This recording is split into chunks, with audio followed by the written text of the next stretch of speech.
when you're the number one pick, you're not always joining the most ready-to-win squad, but one quality all those guys have is confidence. This year's number one overall pick, Cam Ward, is confident in his Titans offense, but just how confident? Take a listen. I think we honestly have the ability to be a top 10 offense, but also it goes on every guy in that huddle, including myself, bringing the right mindset every day.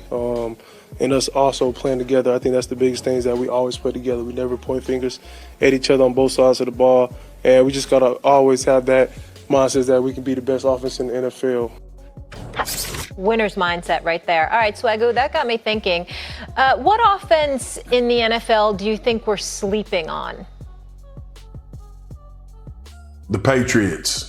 I think the Patriots are being slept on. I think this team is going to play a physical brand of football. Diggs stays healthy. Drake May and some of the strides he made at the end of the season. And people have to also remember, Josh McDaniels in the offensive coordinator role is really good. In the head coaching role, he's awful. So I like the delegation that he'll have and be able to focus on one side of the football. But ultimately, this team under Mike Vrabel is going to play a physical brand of football. If they can add an explosive element through the passing game, they'll give people problems. Really good tight end. Obviously, Diggs there. Drake May with a big arm can push the ball down the field. Watch out for the New England Patriots. I think they're under the radar right now. I like it, Swagoo. I think that they're going to flirt with a playoff spot. I think it's going to be a huge improvement for the Patriots. They're one of those teams that could triple their win total from a year ago. For me, it's the Denver Broncos. Their offense, I think, is going to take a next step up. Sean Payton, he's always had a really good offense. In his 17 years as a head coach in the National Football League, he's had 13 top 10 scoring offenses, including last year with the Denver Broncos in Bo Nix's rookie season. He's had 10 top 5 total offenses. So the body of work from Sean Payton tells you this guy knows what he's doing, and I think he's got a quarterback that's tailor-made for his system. Bo Nix has got a little more athleticism than the quarterbacks that Sean Payton is accustomed to working with, but he's got the quick snap to throw time. He's got all the elements. They added Evan Ingram. I love that in their offense. They drafted R.J. Harvey out of Florida, running back. I think the Denver Broncos offense ready to take off. Stephen A.? The question is, what's the offense that's being slept on? That means the offense with minimal expectations, the ones that nobody is really, really looking at to make any kind of noise.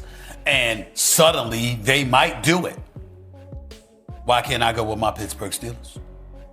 Now, I understand their quarterback's 41 years of age, and he's no longer that bad man that he used to be, according to other people.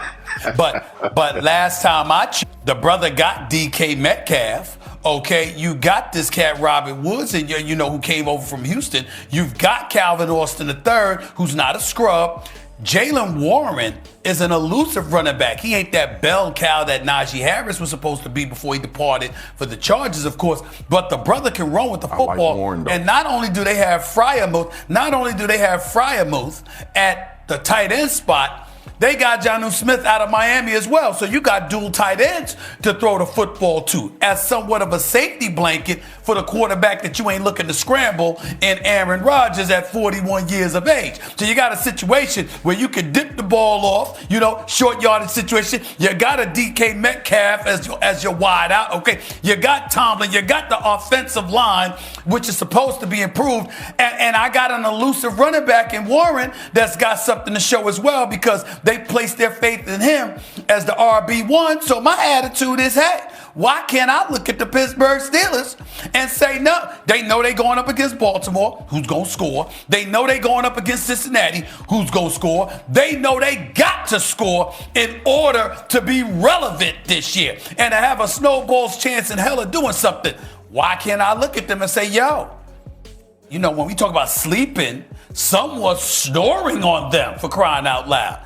My attitude is, hey, and they might wake a few people up. They might do that, CC. They might do that. This is why. I'm just saying. This is why it's so great. I'm gonna use one of Stephen A. words. I believe now what I'm about to say is very apropos. I think it's apropos what I'm about to say. The Dallas Cowboys.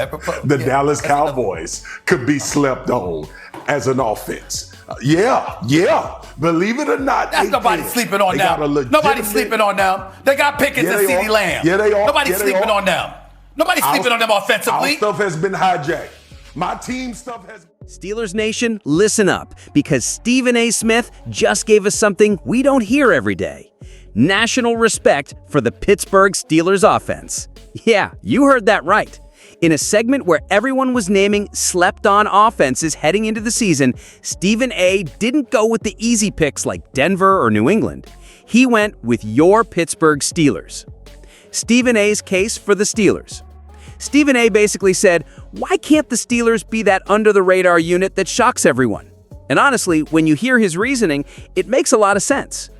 Aaron Rodgers at QB. Yeah, he's 41, but Stephen A. is saying we're underrating what Rodgers can still do when he's surrounded by weapons.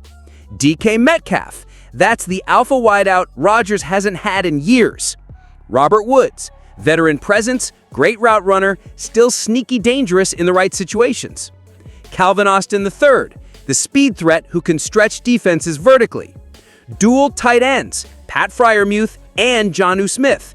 Perfect safety blankets for a QB who won't be scrambling much anymore. Jaylen Warren, elusive RB who's now the clear RB1 after Najee's departure. Brings energy and playmaking ability in both the run and pass game. And improved O-line. And yes, Stephen A. even acknowledged that the offensive line should be better this year. Stephen A.'s point is simple. The Steelers know they'll have to score to compete in the AFC North, where Baltimore and Cincinnati light up the scoreboard.